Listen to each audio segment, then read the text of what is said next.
It's that time of the week. Time for GarageBand Weekly. Let's do it. GarageBand Weekly, GarageBand Weekly, GarageBand Weekly. Whoa! Yes, thank you, Kronk Song. It is indeed time for GarageBand Weekly here on Studio Live today. This is our weekly live show. All about GarageBand. GarageBand on Mac, GarageBand on iOS. A little bit of Logic sprinkled in from time to time, maybe just because it comes up. And today on the show, I'll be going through the 10 things that I've learned in the last week about setting up a new GarageBand Mac project, especially for those of you who are making the transition from iOS to Mac, which is something that I'm doing at the moment. Don't worry, hit the brake sound. I'm not abandoning you on the iOS platform. iOS is still my home. It's still my spirit animal. But I'm learning more because many of you have come to me and said, Pete, I'm trying to learn GarageBand Mac and it's hard. And I'm with you because it's hard. But we're going to try and simplify a few things here today. We're going to talk about the new sound packs again because, of course, we are. And we've got an interesting app. I'm going to be checking out an app for the first time live here on the show. I've never done that before. I've never gone in completely blind. I've literally just downloaded this app on the recommendation of a user. They'll remain nameless until it works because I don't want to throw them under the bus because I've chosen to try it out here. So all of that and a whole lot more here for the next hour. I hope you are doing well. And let's kick on, shall we, with our news and notes section as we do each week. So the big news. And it's not GarageBand specific, but it kind of is because I know many of you folks have contributed to this in past years, and that is Songtember. What is Songtember, you may be asking? It is a song in a month challenge. We've been doing it. This is the third year we've been completely doing it here. We kind of started doing it 3 years ago, but we did it in 2019. We did it in 2020, and we're doing it again in 2021. So all you need to do to contribute is to, on the 1st of September, start writing a song. Start writing it, start recording it, start creating it. Get it done by the end of September in any form it is. And then as you're going through, you can document your process. Just use the hashtag Songtember and we'll be able to find them all. So whether you're on Instagram or Facebook or Reddit or wherever you are on the internet, you can just use that Songtember. It groups us all together. And this year I'm going to set up a Slaps group so that we can all use slaps.com, which is DistroKid's online music sharing platform. And that way you can share like demos, previews, and we can all come together. We'll do some live streams. It'll be a lot of fun.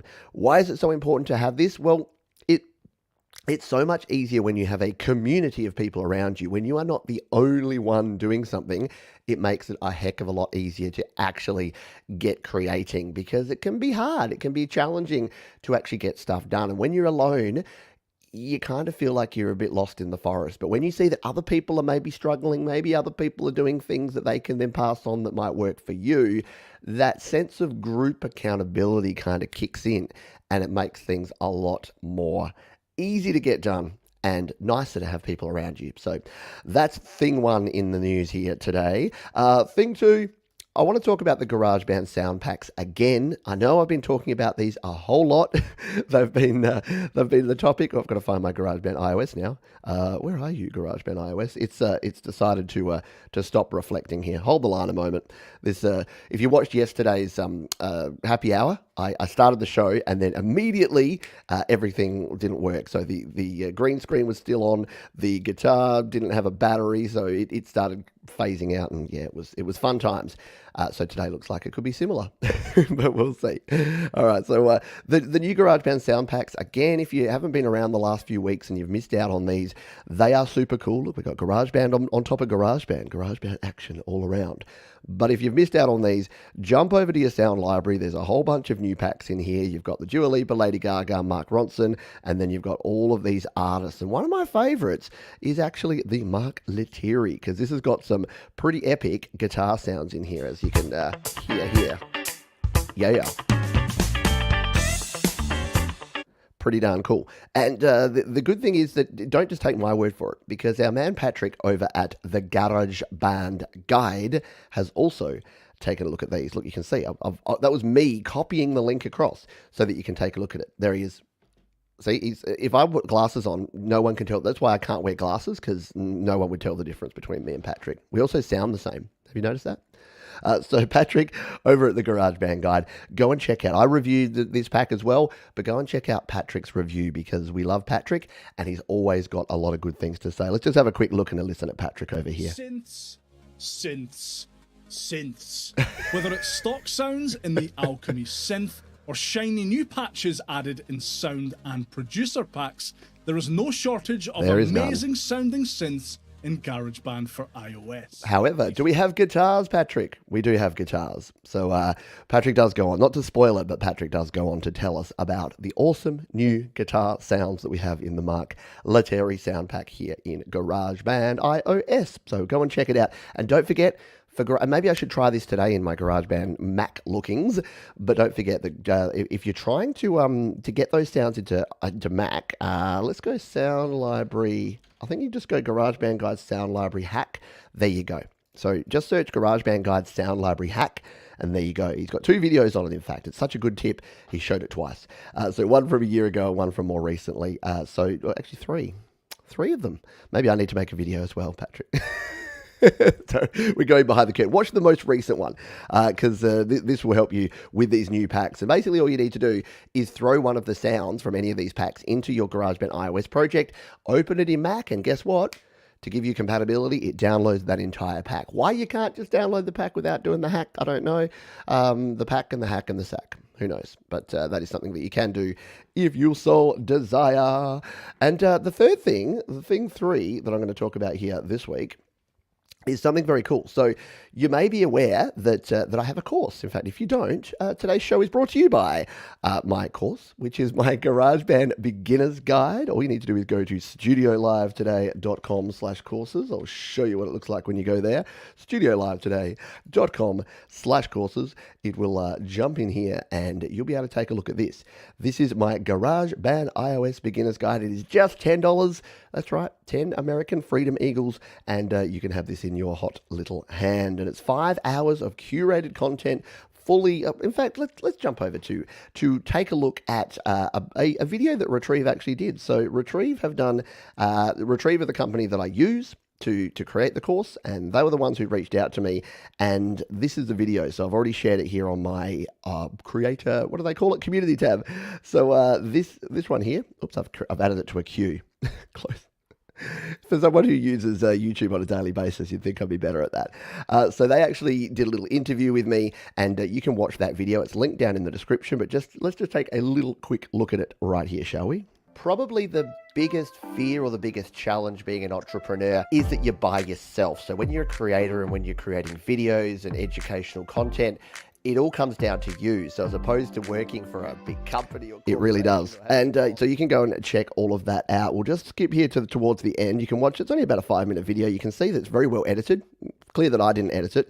But towards the end here, it shows you a little bit behind the scenes of the course. Something to actually provide to my community because I was being asked for it.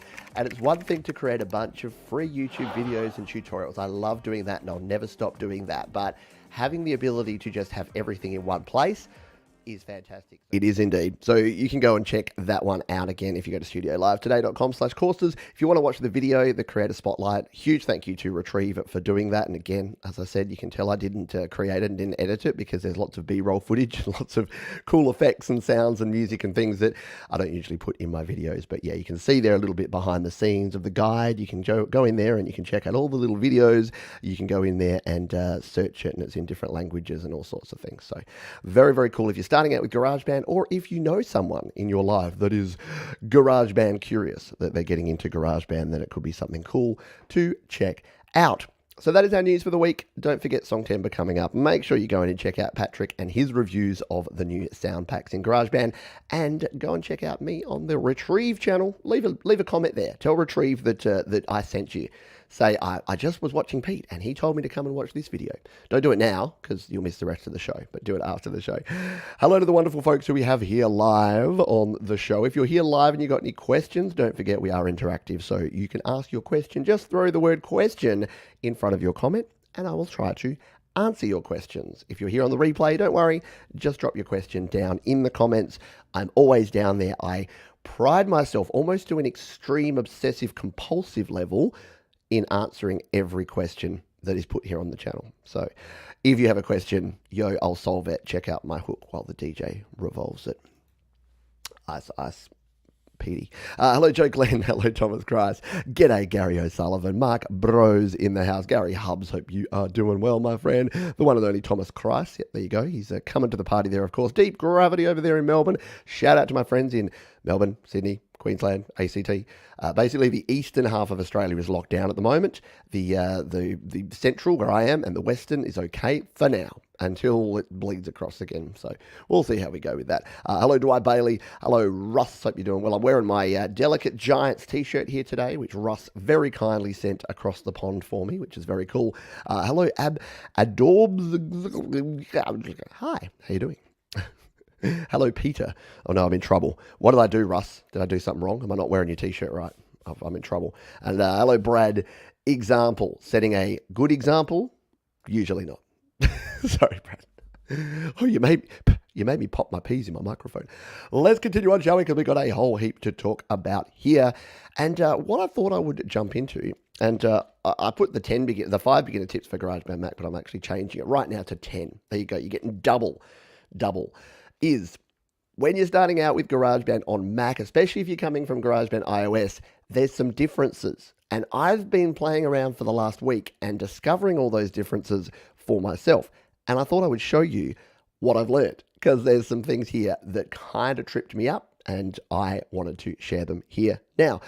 So let's jump over here and check out GarageBand on my Mac. Now, this is a little track that I put together. If you are a patron over at patreon.com/PeteJohns of mine, you would have seen this. I did an hour-and-a-half live stream where I kind of used trial and error.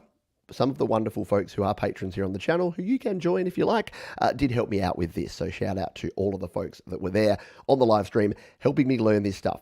But when you come in here and you're starting to use GarageBand on Mac, it is very different. When you're coming into GarageBand on iOS and you're starting to create a new song, you basically come in here, you hit create song, and then you choose an instrument and you start playing. Now, it's a little bit different. It's a little bit different in GarageBand on a Mac because there's a few additional things that you need to think about here. So why don't we jump over and we'll start a new project here, and I'll go through these things that I have learned from setting things up. All right, so creating a new creating a new project. If we come into file here, I'm just going to close this file here in GarageBand because we want to start a whole brand new empty project. And the first thing that I came across here was, okay, when you're creating an empty project, you probably want to do this setup. This is a good thing because in GarageBand on iOS, you have to actually set this up after you've created the project. Whereas in Mac, you can get yourself a little bit more dressed for success, so to speak. So we're going to do this. We've got an empty project here. We can set our tempo straight away. So if you wanted to say make it 110, or you can tap it in. So boom, doom, doom, doom. Let's just say we're going with the tempo around about like this, about 114. We can change this from C major to whatever we like. So I'm usually in G major. It's my favorite key. And 4/4 time, 5/4. You do have all the variations here. So I was going to say, should we make it 5/4 times? Should we make it easy? We'll leave it 4/4. But it is nice to see that we have those. This is the next thing I wanted to talk about is your input and your output device. So this is really handy that here in GarageBand on Mac, we have the ability to have different input and output devices. How cool is that? So if you wanted to just plug in a microphone that's a USB mic, for instance, and then you wanted your audio to just come out of your regular headphone jack on your Mac, you can do it. If, like me, you've got both an audio interface, I've got my Scarlett 2i2 plugged into my Mac, and a mixer, you can do that. And this is why it makes it so easy for me to do these tutorials, is I can have the input going through my Scarlett, the output going through my mixer.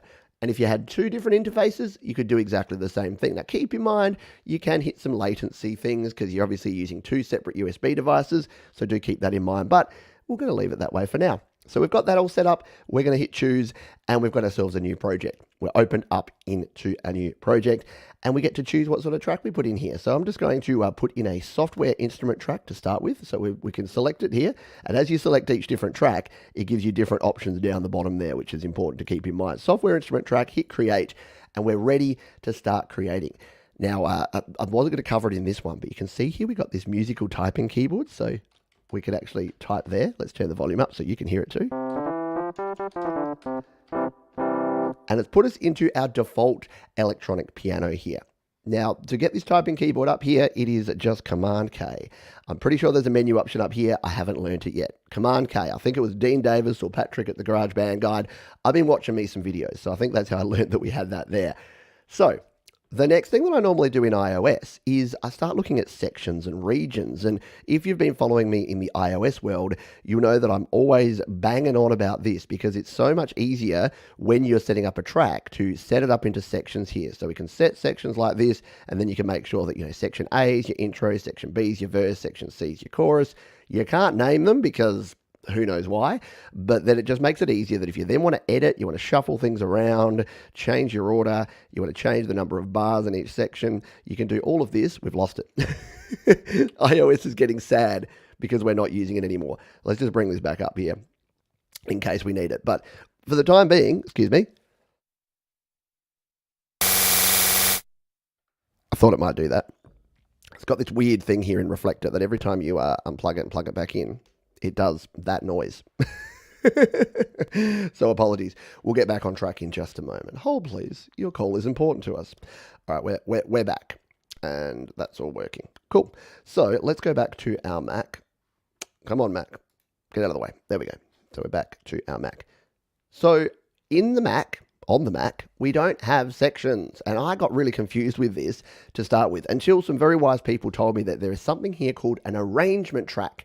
Yes, an arrangement track, and it works a treat. So what we need to do is go here to the track menu, and we want to actually show arrangement track. And what this does, see this little thing that's popped up here? We've now got ourselves an arrangement track, and we can actually hit the plus button here, and it will actually add in different sections. So we can hit the plus and it will add in a section, and then we can actually come in here and change this around. We can move the sections, so we can say, all right, our intro is these first sort of 5 bars, and then we've got our verse section that's going to go from there to say there. And then I think you can even right click, can we? I'm still learning this stuff, folks. We're learning as we go. So we can hit plus there, and there's our chorus. I think, yep, so if you tap on it there, you can change the name. So we can call it that. I noticed that they didn't have some names, so when we were doing something before, something like the pre-chorus wasn't there. So you can set all that up. Now, you can do this at the start, as I've done here, or you can do it post, and that's the cool thing. If you don't set up sections, if you just hit record and go, you can use your arrangement track and set that up after the fact. So I actually think that's pretty cool. It's probably better than sections. It's a little bit harder to find because it's a bit of a hidden feature, but I think it's better than sections in my experience. All right, let's talk about file management, because the one thing that I've found here about GarageBand on Mac is that by default, it'll actually save your files onto your Mac. It won't save them to iCloud Drive. And there doesn't seem to be, someone can correct me if I'm wrong, there doesn't seem to be a way to, I mean, there's an iCloud thing here. It doesn't seem to be a way for us to actually have our default location as iCloud Drive. So when you first start with GarageBand on Mac, keep that in mind, because if you start creating project after project after project, you're using the default save location, it's not backing them up. Sure, if you've got a Time Machine backup or if you're doing an iCloud backup manually, it'll work. But what I've started doing, and this seems to work for me, is that when I'm creating a new project, I'm actually saving it. Instead of saving it here in my standard, Apple Music GarageBand folder, I'm coming over here to iCloud Drive, and I've set myself up a GarageBand Mac project here, and we can save this as, we'll just call this test setup. And we're going to save this right here on my iCloud Drive. That means it's going to be accessible from wherever I go, which is going to be cool. Mark says that, there you go, arrangement track is a lot more powerful than sections. It does seem to be. It seems to be a lot easier to manage, but to just move things around is a lot easier here with our arrangement track than sections seem to be. So that's very cool. So now that we've saved this, we've got ourselves set up, we've saved it into iCloud Drive to make sure it doesn't go anywhere. What else have we got to do here? Well, the new project options for a blank project, we've already covered those. And the input and output devices, we've already covered those. So if you do want to review any of that stuff, you can come into your preferences, which I need to remember how to find. This is the blind leading the blind, by the way, folks. No, I can't find it. Trust me that there are some, you can go back to check those later. We'll be doing more of this in the future, don't worry. This is like Pete's first finding of things. But no, we're not going to find it there. But there are options, and you can change them. Do you do it up here? No, that's just your notepad. Let's go to the next thing. One thing that I got caught up with when I was first using GarageBand on Mac is that I kept putting this on. I kept accidentally putting on my little looper here. What is this called? The cycle recording button. So if you are doing this like me, if you hit the C button, it'll put the cycle recording on there. And then when you go to record, instead of it just recording straight, when it gets to the end of that cycle, it stops and rewinds and goes back to the start. So that is... yeah, that is a bit of a pain because I generally don't like doing cycle recording. So it's just more of a tip for newcomers that because we don't really have, you can record inside a section within GarageBand iOS, but you can't really do it in an actual cycle like that. So it will be handy, and for doing multiple takes of the same thing, I can see this being handy in the future, but seeing it's something that I don't often use, just make sure that if that yellow light comes on, the cycle recording's on. I did it probably 3 or 4 times the other day. And it was a bit of a pain in the butt. Yes, here it is. It's GarageBand preferences. Thank you, Mark. So all of your preferences, if you want to change anything for how any of this works, so you can cycle on and off, you can set up your audio and MIDI devices in there, your metronome, your loop, your info, and your advanced settings. Speaking of advanced settings, it's good that we have this one because one of the advanced settings that you'll want to turn on straight away. Now, thankfully, it is on by default in the GarageBand Mac world now, but it didn't used to be in what I've been told. And it's not on by default in GarageBand iOS. And that is 24-bit audio. Now, most of your audio interfaces are going to be 24-bit. Even if they're not 24-bit, if you're using samples or loops or virtual instruments or anything that's going to create audio, just turn on 24-bit. 16-bit is okay, but 8-bit is more, right? You're getting a third more audio resolution, which means your quieter parts and your louder parts can have more dynamic range. You can get better quality sound. So turn it on. So how do we do that? Well, thank you, Mark, who's reminded me. It's under GarageBand. It's under Preferences. And here it is. It is this one here. It is 24-bit audio. While we're here, let's look at the other super important one that I talked about recently. I talked about GarageBand iOS and the fact that it doesn't have the ability to turn off its auto normalization function. It is a pain in my backside, and I wish it was different. There's tips around how to do this. I had a video last week. Go back and check that one out if you need to. It's what to do when your projects are too loud in GarageBand. However, GarageBand Mac comes to the rescue because see this auto normalize here? See how I can turn it off? Yeah, that's what we can do. So with that on, it'll export projects at full volume. And as it says there, when you export a project, auto normalize increases the volume if needed, so the project is not too quiet. So if you're recording everything at say -12 and your peaks are only going up to -12, it'll bring your peaks up to 0 and just increase the volume of your whole track. It doesn't mention it here, but it also does another thing, which is if you're over 0 dB. So if you've got your volume up too loud, not only does it normalize, well, it does kind of normalize, but it uses a limiting algorithm, or at least we think it does. Apple don't tell us this stuff, but we think it does, which will actually push down your peaks. And that's where you can get that distortion and that pumping at the top of your volume. And I hear it time and time again, especially with drums. People put their drums up too loud. Instead of using compression, they just bump the volume. And then when it hits into the chorus, everything is too loud. So if you've ever heard that thing where someone's singing and their voice is going like this, it's like, and then we enter the, and every time the snare cracks or the kick drum kicks, it goes quiet. That's that pumping you get from limiting, and usually it's something like this. So turn that one on, turn that one off. I think I need to make a video that says, GarageBand Mac users, turn this on, turn this off, because you're going to save yourself a lot of pain and heartache in the future. So that is your preferences there to get set up. A few final cool things here that we're going to cover. One is the master track. Yes, we have a master track, but where is it? What's going on here? To demonstrate this, let's go and open a different file. So we're going to open up this one here that I did my Rugrats remix. And yes, it was a remix of the Rugrats theme, which means we probably won't play it. We'll save our other project there. This is something that we put together before. And you'll notice that we already have all of these additional tracks here. See these ones here? We've got the arrangement track, movie track, transpose track, tempo track. And down here, we have a master track. And on your master track, you can add plugins, you can turn it up and down, you can, I don't know why you'd ever solo it because it's all your tracks. And you can even change your panning. I don't know why you'd ever want your master track panned one side or the other, but there you go, you can do it. Oh, there you go. I've just learned that double clicking on your panning knob doesn't bring it back to 0. It gives you an option there. So you'd have to put 0 in there. Okay, that's a thing. Who knew? So let's go back to our other project again, and I'll show you how we can enable these because they're pretty darn cool. And once again, thank you to the folks who helped me out with this when we did this. Don't save, we haven't done anything. So to get to these, up here in track view, we tap this one and we scroll on down to show track. Now, the one you'll definitely want to put on is your master track. So there is our master track, and this means that we can now control our master volume, and all of the other tracks that we put in there will be controllable with a master track.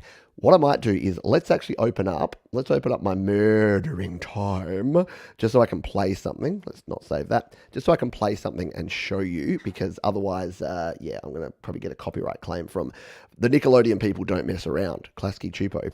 Did you see that there's a new Nickelodeon? It's all 3D. It's like it's basically taking a leak on my childhood. That's a nice way of saying it. All right, let's play this. Take a listen.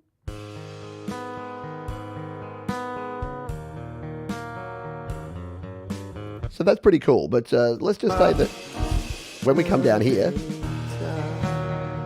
let's say that this is getting too loud and I'm like, oh no, I've got to go here and turn down each individual track. Well, no, we don't, because we've actually got the master track option. So how do we enable it? Once again, track, up the top here, show master track. So I didn't even know this. When I did this song, I didn't know this was a thing. And now we got complete control here. So if this is getting too loud, we can just simply turn it down.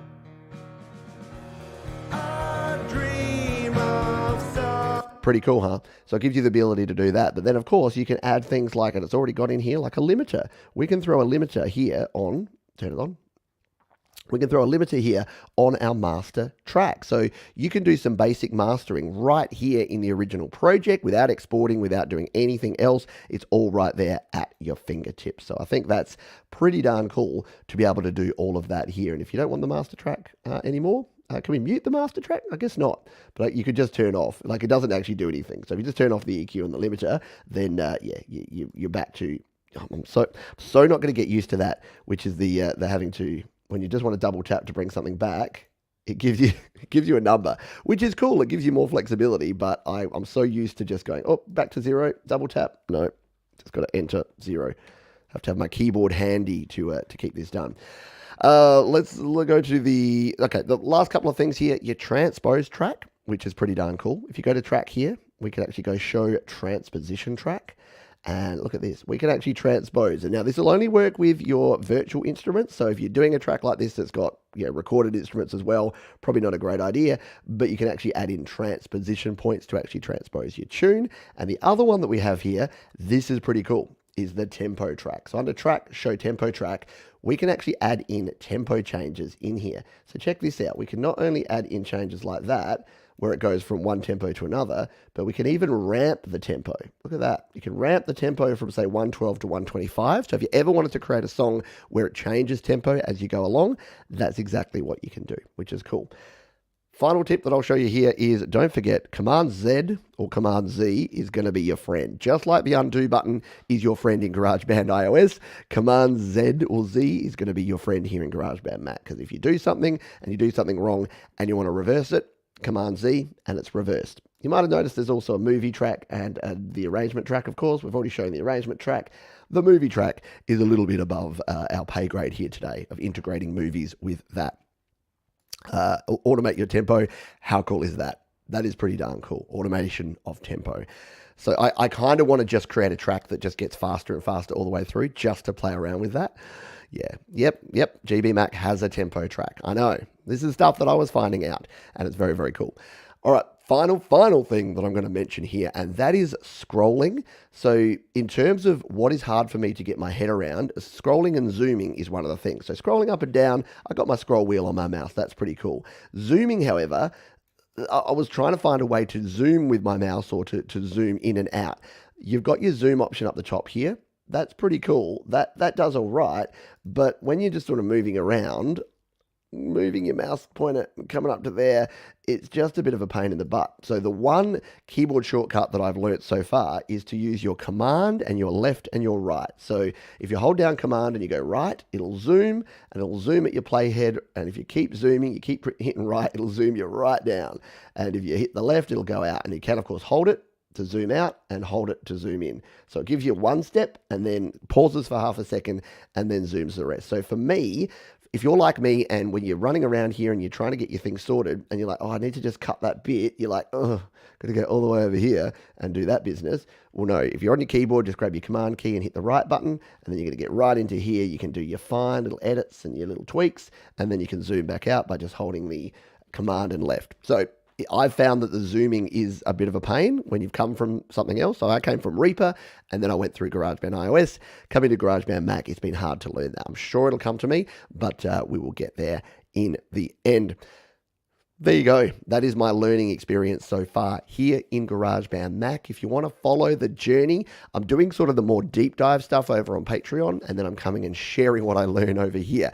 My poor patrons, they get the brunt of me struggling with it. And then what you saw was the polished product. So imagine what it looks like on the Patreon streams. If you ever wanted to come and laugh at Pete, because I don't really know what I'm doing, then come over to Patreon. We have a lot of fun over there. And thank you. Shout out to all of the folks who are patrons of the channel. You help keep the lights on here. Thank you, Mark. Mark is one of my wonderful patrons, and he did definitely help when we were going through that one. Let's drink some cold coffee. Oh, that's super cold. And we'll continue on.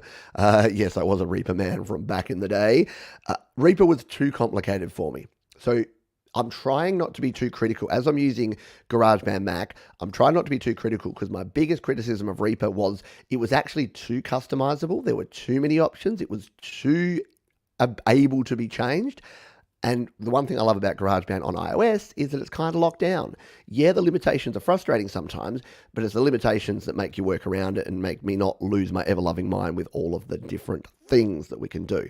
So yeah, I'll keep that in mind as I go. Plus, my plan is that after September, in October, I'm going to be taking a look at Logic. So yeah, the rest of 2021. And don't worry, again, if you're an iOS person, we're not losing iOS. I'm keeping all my iOS stuff. And in fact, in September, in Songtember, I'm planning to use a combination of GarageBand iOS and GarageBand on Mac and bounce some stuff back and forwards because I really want to learn the workflow between the two because it can be very cool. You can handle Reaper, not. Yeah, I struggle with Reaper. Let's answer some questions before we jump into our next section because I got a bit of a wee rant to jump into next. We'll close down GarageBand Mac so I'm not going to get confused. We're going to quit it. We're going to save it. And we'll jump in here. And I think we got some questions. So we'll jump back up here. Do you ever think they're going to put a master track in GarageBand for iOS? Do you think that Apple are going to do that? No and no.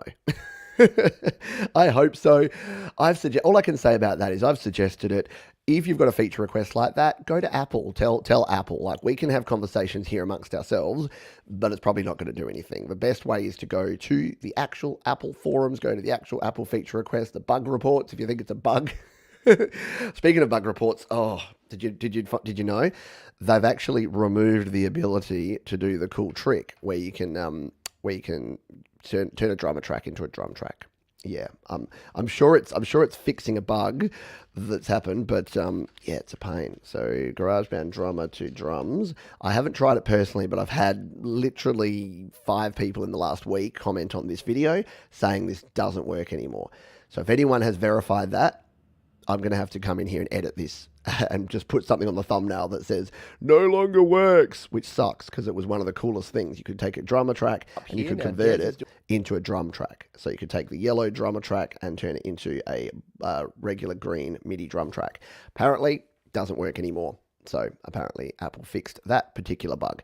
But back to my original point and answering your question, Barry. Yeah, make sure that you do provide that feedback. Because the more people that say it, if Apple just hear 1 or 2 people say it, they're not going to change anything. If they get 1,000 people, maybe we need to start a campaign. We need to petition Apple and get 1,000 people on one day at one time to just all log a feature request. That's like, please remove auto normalization, or at least give us the option to turn it off, and please add a master track for GarageBand iOS. Do you reckon we could? Do you reckon we can rise up and create change? Maybe. It's worth a shot. Let's see if we've got any other questions. What cameras and mics do you use? The easiest way to find out all of the stuff that I use in my current gear setup, and this sounds like it's a setup question, but the easiest way to do that is to jump over to the gear guide, and you can find that at studiolivetoday.com/gear, and it looks a little bit like this. So just go studiolivetoday.com/gear, and all of my current setup is here. So here's Pete's current setup as of July. It's the same here in August. So you can see all the audio interfaces, the headphones, the guitars, the pianos, the keyboards, the adapters, the microphones, they are all there. So my main microphone is the Audio-Technica AT2020. That's not this one. That's what I use for recording, because this is my music recording. If you scroll down to the microphone section, it's all of my recommended microphones, all the mics that I've used in recording, that I own, that I actually know work well. This one I'm using here is this one, the Audio-Technica AE3300. It's a pretty expensive microphone, so I don't expect too many folks to jump out and buy this particular one, but I happened to pick it up for like $150 Australian secondhand at a Cash Converters, Go Cashies, about 3 years ago, and it's just a really, really cool mic, and as you can see there, it's like nearly a $300 US mic. Very good handheld condenser mic. Looks like a dynamic, actually is a condenser. So go to studiolivetoday.com/gear, my friend, and everything you need to know. There you go. Thomas has already done my work for me. He'd already answered that one. Are there keyframes in GarageBand? Sort of. We showed in GarageBand Mac before that you can do the tempo track and you can actually add in keyframes. You can use keyframes for automation, and I'm assuming, I've never tried the movie function, I'm assuming there's some sort of keyframing or at least some sort of automation of your video track. I haven't actually played with it enough, but yeah, have a look. Exactly. If you do want to see the behind the scenes stuff, sometimes I even wear a hat. I know. And it's definitely a little bit less polished. You're like, how do you do less polished than what we see here on Studio Live today, Pete? Well, you'll find out. We somehow managed to do a less polished way. Will you ever use an electric guitar while playing on live stream? What a good question. Sure, why not? I don't know. I never have, because unless you're Billy Bragg, I don't really think just playing an electric and singing works. I don't know. What do you think? Would you like me to play an electric on a live stream? Yeah, it's worth considering, isn't it? Let's scroll down. Yeah, I know it's disappointing if it's true. If it doesn't work, we'll have to retry it again. I don't think we have time today, but we'll retry it. How long have I used GarageBand? 6 years. Coming up for 6 years. Basically, as long as this channel has been running. I started using GarageBand about 3 months before I did my first GarageBand tutorial, so you can always go back and see that. So right back in 2016, when I first started creating tutorials. 2015, actually, end of 2015. There you go. What phone do I use? I use this. I use I dropped it the other day. This is why I use a screen protector, because I dropped it. And as you can see there, it's cracked the screen protector pretty dramatically. I need to go out and buy a new one today, but it itself is actually working. So we'll take it out of its cover. I didn't even buy a genuine Apple cover. It is this one. It is the iPhone 12 Pro. And I only recently updated to this one. I was using a 10S before that for the longest time. And before that, I was using a 6S Plus for the longest time. So I'm never a bleeding edge kind of phone guy, but I got to the point where my 10S, the battery wasn't lasting the day, and the storage space, even though I had 256 gigabytes, I went up to 512, because I actually edit all the videos you see, apart from my live streams, all the videos you see here on the channel are edited right on my phone. So that's why I need a powerful phone with a decent amount of storage. Yeah, you used to be able to convert auto trauma track to MIDI, but apparently no more, which is a pain in the butt. What is your favorite plugin? My favorite plugin? That's an interesting question. If we go with what's the plugin that I use the most, that's probably the best way to look at this. Let's just bring my I'll bring my iPad back up here, and we'll have a bit of a look at some of the ones that I use. So, my favorite plugin, and our friend at Neon Silicon, don't tell him that I said this, but my favorite plugin to use is LRC5. I know that LRC7 exists now. I'm a creature of habit, and when I'm doing EQing, I still just reach for the LRC5 plugin. So let's come in here and take a look at what I'm talking about here. So plugins and EQ, it's a free plugin too, which I find super cool. So if we go to audio unit extensions, you can see here we've got LRC5 and LRC7. LRC5 I love because you just stick it on and it's just so simple. You just grab and move your EQ points around here. You can drag it in here to give yourself more of a narrow cue point if you want to do some narrow boosts or narrow cuts there. And it's just really easy to roll off your low ends and to give yourself a little bit of hype in the top end. So LRC5 is probably still my go-to. LRC7 is cool. It does have a whole bunch more options, but it's just a little bit clunkier in my experience and a little bit harder to use. So I don't know. You have to double tap to turn on the thing. It does work a lot better, and I'm getting more used to it, but it's not quite as intuitive and as quick and easy to use. I need to just use it, and we'll see how we go in Songtember. Maybe I'll just get in and use it more in Songtember. If you're looking for something a bit more fun, the Rough Rider 3. If you want to crush something and get some really aggressive compression, the Rough Rider 3 from Audio Damage, by name, by nature, is a really good plugin. So it's a very, very nice compressor. Plugin gives you a really rough sound. If you've got some vocals or some guitars or some drums that are just not punching through your mix, Rough Rider 3 can do you a really good job with that. So thank you for the question. That's my favorite plugins. There you go. Let's see if we've got any questions else here. What are you eating for dinner tonight? Well, it's morning time, so I haven't even thought about lunch, so I don't know. I apologize. Let's see. I think we've covered everything there. Yeah. If you do have any other questions, do throw them in the chat, and I'll answer as many of them as we can. Let's move on to our next section of the show, which is, what is it? Oh yes, we're gonna have a wee rant. Let's have a rant of the week here, and I'm gonna jump into my photos because I grabbed something here. It's see, I'm in the wrong app. I'm just gonna close everything down and go to my photos here on my iPad. Make sure I'm not sharing anything super embarrassing. No, I think we're good. So I was on Twitter today, and I don't go on Twitter very much. If you ever try to contact me on Twitter and I'm not responding, it's nothing personal. Maybe just shoot me an email or hit me up on Facebook because I spend more time there. But I saw a conversation between a few different creators. Vortex at Mobile Music Pro was there, as you can see there. Blip Interactive, who I believe are the creators of Nano Studio. Someone like Russ can correct me on that, or Jade. And they were talking about the pricing model and how it works between mobile and desktop. Now, I've been talking about this and ranting on this for a while, but here's what Patrick at the GarageBand Guide said. This is a public tweet, so I think I'm doing an okay thing here.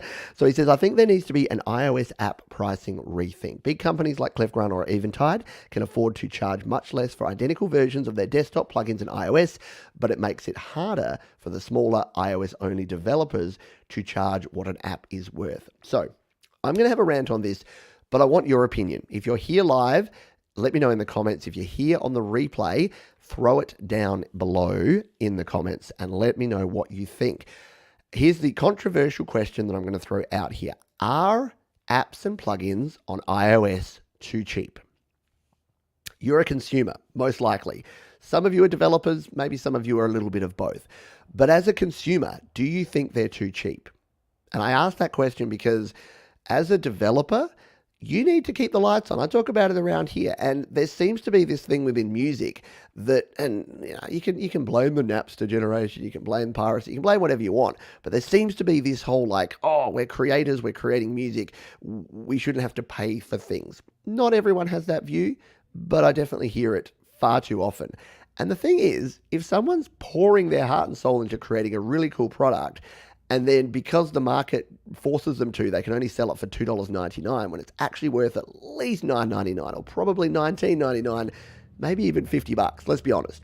And the difference between iOS and a Mac or a PC is so vast. The majority of products, if they're $20 on iOS, they'll be $100 on Mac or PC. Seems to be about a 500% mark down into iOS apps. And it comes from the old Apple App Store 99-cent model. That if you want an app on your phone, you get a bunch of apps and you pay 99 cents. Back in the day, you used to pay 99 cents. These days, everything's freemium, which means you pay nothing except you pay like $14 to buy a carton of golden eggs to plant in your Farmville. I don't know. You know what I mean? But what do you think? Do you think that there needs to be an overhaul here?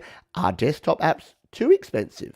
Are we not comparing apples with apples here because maybe the desktop apps are too expensive for your average consumer and creator? I don't know. I'm putting it out there to ask you and see what you think. So if you're here live and you would like to contribute and you'd like to answer that, let me know. And if you're a developer, it would be interesting to hear from developers about this, because don't forget, developers also have to hand 30% off to Apple. So when you buy that $10 app, the developer's actually only getting $7 every time you buy it. Plus, they have to manage all their overheads. They have to do promotion. They have to do advertising. They have to do marketing. They have to pay for storage space. They've got a website. They have to pay to have their website developed. There's a lot of costs that go into creating an app. It's not just someone in their bedroom that spends 2 days coding and then they throw it out there and it's all free money from there. So, I don't know. I'm not sure. Thomas says hopefully they'll start making plugins universal between Mac and iOS down the road, and the prices will meet in the middle. I think so. I would probably be a fan of that. I guess the problem there is that if you're only iOS and suddenly your $10 apps are $30, but your $100 desktop apps are also $30, if you weren't a desktop user, would you be happy with that? I don't know. I'm not sure. And right now they're probably a bit too lean on iOS and way too much in desktop. Yeah, I think so. I think it will be a balancing act. And you know what? The market is the market and the customer is the customer. So you can say we should charge more. It's a bit like the music, a bit like Spotify. The amount of times I see artists, and again, it's fine. Like if people are unhappy with the way things are going, you have every right to say. It's like, but the thing I always say is that freedom of speech doesn't mean freedom of consequence. So if you say something, then there's consequences to what you say. And it also means you can be free to say whatever you want. Doesn't mean anything's going to change. So the Spotify problem is the same thing, that the end consumer is so used to paying $10 a month for Spotify for unlimited everything that if artists are saying we want to be paid twice as much, are consumers going to pay $20 a month for Spotify? I know the answer to that. It's no. They've tested it. It's not going to happen. And you could say, well, Spotify need to cut their costs and make less money. They're already making either a loss or razor thin margins. All of these Deezers and Spotifys and Apple Musics, they're not making a lot of coin. Trust me. It's a loss leader in a lot of cases for other services. Like people buy Apple Music pretty much exists to sell Apple iPhones and Apple hardware for a lot of cases. So, yeah, keeping that in mind is worth it anyway. Barry says, when you consider how much pedals are for electric guitars, then yes, I think they're rather inexpensive. And I'm speaking as one who's not a rich man. Yeah. And that's the thing. You compare these $200 pedals to the $10 thing. It's got the same circuitry. It's doing the exact same thing. These days, it's all on a microchip. I mean, yeah, it's different if it's analog gear to digital gear. But some of these pedals these days are digital processors inside a pedal. And you're getting the exact same digital processing in an app. You're paying $10 versus $200. There's a difference there. Gregory says iOS apps need volume of sales at low price point. Music apps sell less. They need to be expensive to be sustainable. Yeah, absolutely.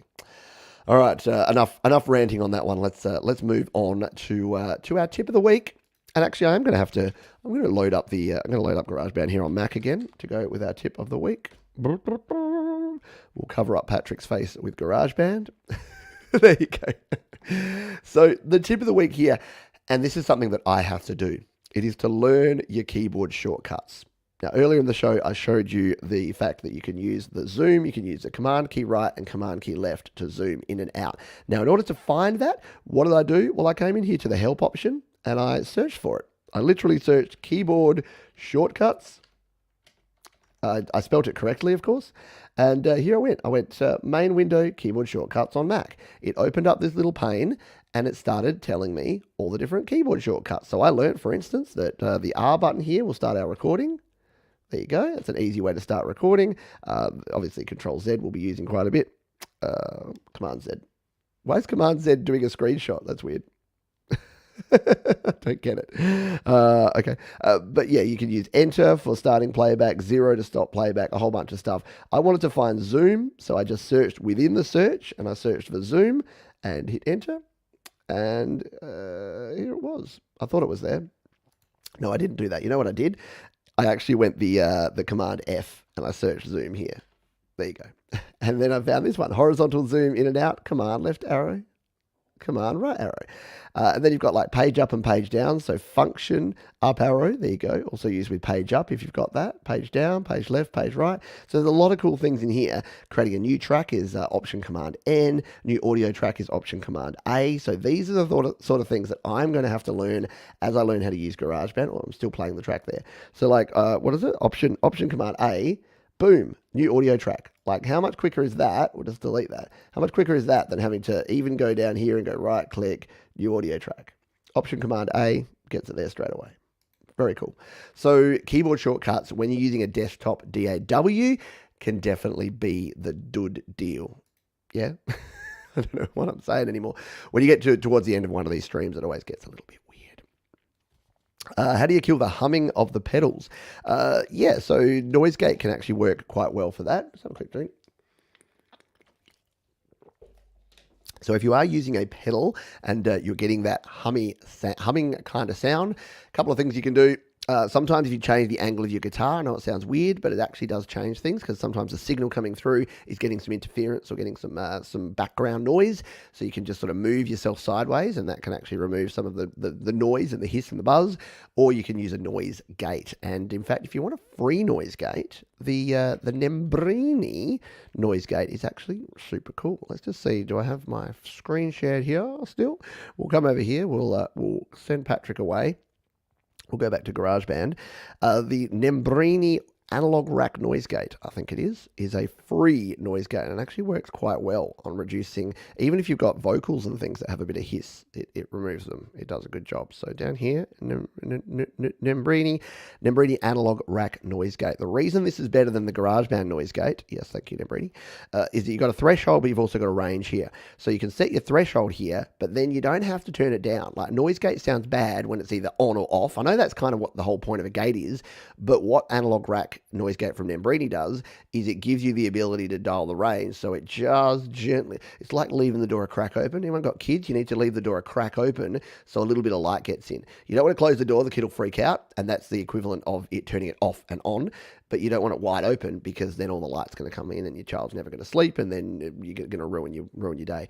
So use a noise gate in the same way, which is that set your threshold of where that noise is coming in, but then instead of turning it all the way down to 0, you can actually dial it down just a little bit. So there you go. Bonus free plugin that you can check out, which is an Nembrini noise gate. Is that still free? Can someone verify that? Thomas, is it still free? If not, it'll only be $2 or $3. All those Nembrini analog rack plugins are really good, and you can kind of mix and match. You can choose which ones you want. I think some of them are free. I'm pretty sure the Noise Gate is one of the free ones, and then there are some that are paid, but the paid ones are literally only $3 or $4. They're really good. Good stuff, especially if you're a guitarist or you're doing vocals. It's good to use, good to try out. Oh, it's a question here. It's probably not GarageBand related, but I'll try and answer it. In DistroKid, what federal tax classification do you recommend for an artist? First, I've got to say I am not a financial professional or a tax professional. Therefore, any advice or information that I give in relation to financial decisions or taxation is purely my own opinion and should not be used as in substitution for professional legal advice. How do I go with that? But here's the thing with DistroKid. If you're outside of the US, you'll have to pay what's called withholding tax, and it will actually determine. So DistroKid these days, it works based on you receiving royalties, and for most countries, royalties mean that you have withholding tax. Here in Australia, it's 5%. In other countries, it's 10%. It can be up to 30%. The thing is, if you don't declare what country you're in and you don't actually fill in the right tax information on DistroKid, they will withhold 30%. And that is not DistroKid's decision. That's the IRS in the USA. As DistroKid are a US-based company, they have to conform to a US tax law, which means that if you are a foreign citizen or what they like to call an alien, yes, the official word for us is alien. It literally says alien when you look at some of this documentation. If you're an alien like me, then you have to make sure that you fill in the paperwork. But if you do it right, it'll only be generally 5 or 10% withholding, depending where you are in the world. And the good news is that, yes, the Nembrini analog rack is still free, so you can go and grab that right now. All right, I've changed my mind on what the plugin or app of the week is going to be here. So I better change it in my notes now. And that is, and I'm glad that our friend Thomas Christ is here with us in the chat, because I'm actually going to be trying something for the first time. I'm going to be trying this app here called Opener. Now, on the same recent Patreon stream that we talked about, the GarageBand Mac stuff, I was talking about the fact that when you open a link from somewhere, and this isn't GarageBand specific, but it will help, because if you're a patron or if you're trying to open links to things and they're supposed to open in an app, but they open in a browser, That's annoying. And apparently this app here called Opener can help you actually open links directly in an app. So for instance, if I'm browsing in my email and there's a Patreon link and it's a YouTube, how often have you had this where you try to click a YouTube link or tap a YouTube link on your iPhone or your iPad and it opens YouTube in Safari and then you got to go and try and like get it to open it in the app and it just won't do it. Well, apparently this app solves that problem. And we're going to find out how well it does. So I've just downloaded it. It's $2.99 here in Australia, which usually means it's $1.99 in the US. So it's not an expensive app, but it is a paid app. So put that up on Front Street. So you have apps on your iPad? I do. And you have links on your iPad? I do. So why does tapping links open in a browser? I don't know. Opener opens links in apps on your iPad. That is cool. And use Opener's action extension to open links in apps. That is cool. Tap here to set up. What does it say at the end? Or you can copy link. All right. So let's tap here to set up. Let's start setting ourselves up some stuff. So welcome. At the end of these instructions, there's a start button. Tap edit actions button at the bottom of the menu. Okay, I can do that. Tap Opener and tap done. And then tap Opener. And congrats, you've set up Opener's action extension. Cool. So I'll see if we can do this well. Once again, yeah, Thomas, you're here and you can help me with this, right? Yep, $1.99 US. Very cool. There is a link to where you can grab this one if you find it. If it works for me and you think it's going to work for you, then there we go. So we'll start the setup. All right. So what does it say? We needed to edit actions and Opener. Done. Yep. And was that all it needed to be done? Tap edit actions and turn on Opener. Well, it's already there. It's already opened. Congrats. Oh, there we go. Open. So it's in my extensions now. So if we hit done on that one, we need to work out how to set this up here now. So I'm assuming that, so if it says something like YouTube, all supported apps. Okay, so these are just things here on display. It can be in alphabetical. Ooh, there's all sorts of apps. It's definitely going to be YouTube that I'm going to want to do. Amazon, yeah, maybe not. But let's see if we can get it working with YouTube. So we can copy a link, and then if it's on the clipboard, it can work from here, I'm assuming. Is there anything in the settings here, or is it all just within the actions? All right, in our settings, we've got auto open apps when only one app is available, auto open preferences, auto open links in a preferred browser when no apps are available, auto open apps. All right, so preferred browser is Safari. Let's change that for starters. We'll make that Chrome. Yeah, love me Chrome. Dark app icon, detect deep links in page markup. Oh, that's pretty cool. Yeah, all right. So there's cool things going on here, and we can go and check out all the stuff. Right, so let's see if this actually works by doing a quick test run. I'll just jump over here so I can, because I'm assuming this is really more just an extension that will run in the background. Yeah, so Thomas has confirmed that it will appear in the share sheet when there's a link it can use. Brilliant stuff. So what I'm going to do, I'm going to go and do something that pains me every week, which is go to Gmail and take a look. In fact, I might even go into my Patreon app. That might even be easier because that's where I get into trouble. Do I have? I haven't downloaded.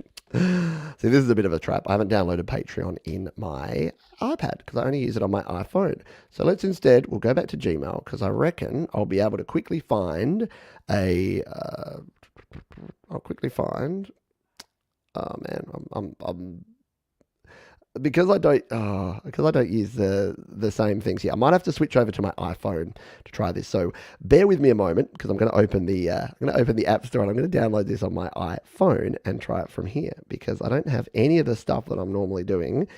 Opener. Now, because I've already bought it, there you go. It's already ready to go. We can just download a copy on my iPhone as well. And now we'll see what it looks like on iPhone. So you'll get a double look here. So now we'll share this across. We'll screen mirror this to my Mac, and this should come over here onto the same as what we have here. All right, there it is. All right, there's my iPhone, and I will share it with you here, like so. Cool. So we've got the same thing here on my iPhone in light mode. It's got all the same stuff there. We'll hit done. Now we have to do the same thing we did before, don't we? Tap here to set up. All right. Cool. Start setup. Open it. It's there. Congrats. It's done. Ooh, I like the little things that come down. That's cool. Okay. So we're cool there.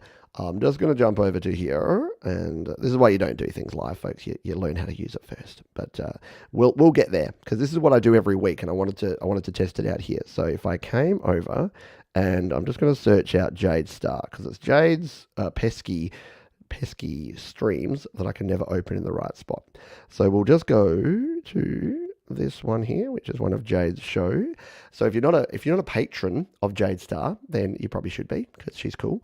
And here it is. So here's one of the links you get. Sorry, Jade, I'm showing a bit behind the curtains here, but no one will be able to click these links. So become a patron, and what you can do. So here's the problem I was having is here's a link, and when I tap on this link, it opens over in Patreon. And that's fine, but then I've got all this business, and I'm like, but I just want to see the link. And when you tap this link here, I'll just tap on this one. So we tap this show link down the bottom here. I'm just going to come over here in case it does something weird. Yeah, check this out. Where does it open it?